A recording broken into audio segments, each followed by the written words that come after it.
नंतर आता वळूया पुढच्या बातमीकडे। लाडक्या बहिणींसाठी सर्वात मोठी बातमी आहे। तब्बल 60 लाख लाडक्या बहिणींची नावं योजनेतून बाद करण्यात येण्याची शक्यता आहे। विरोधकांचं आता सत्ताधारी नेत्यांनी देखील केलेल्या दाव्यांमुळे लाडक्या बहिणींकडून आतापर्यंत घेतलेली रक्कम वसूल करण्यात येणार असल्याचं बोललं जातंय। नेमका कोणत्या लाडक्या बहिणींवर संक्रांत येणार आहे, पाहूया या संदर्भातला विशेष रिपोर्ट। 60 लाख लाडक्या बहिणी बाद होणार। नियम मोडणाऱ्या लाडकींकडून वसुली करणार।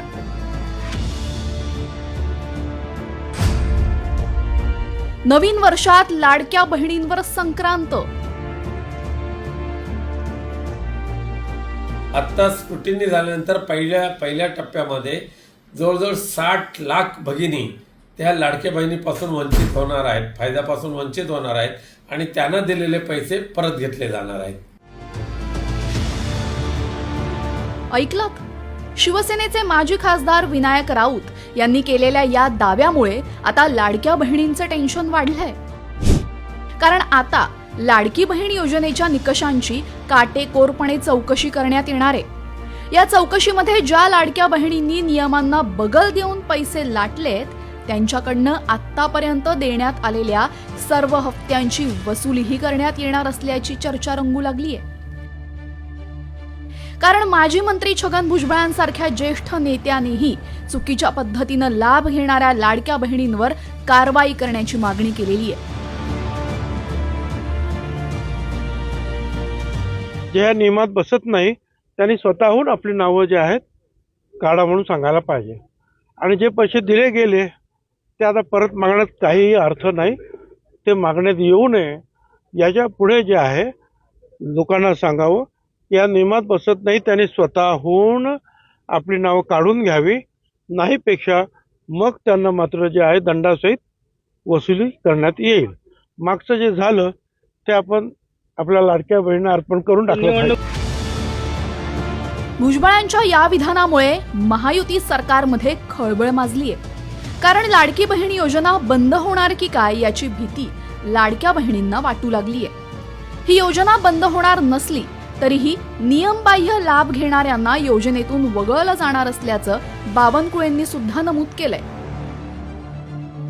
सक्षम महिला जर लाडकी बहीण योजनेचा लाभ घेत असेल तर त्यांच्यावर येणाऱ्या काळात कारवाई केली जाईल असं काल छगन भुजबळ बोलले।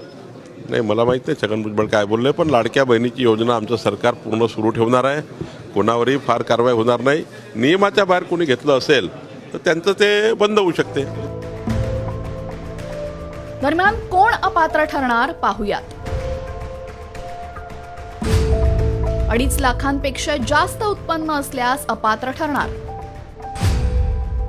ट्रॅक्टर वगळता दुसरं 4 चाकी वाहन असल्यास ठरणार अपात्र।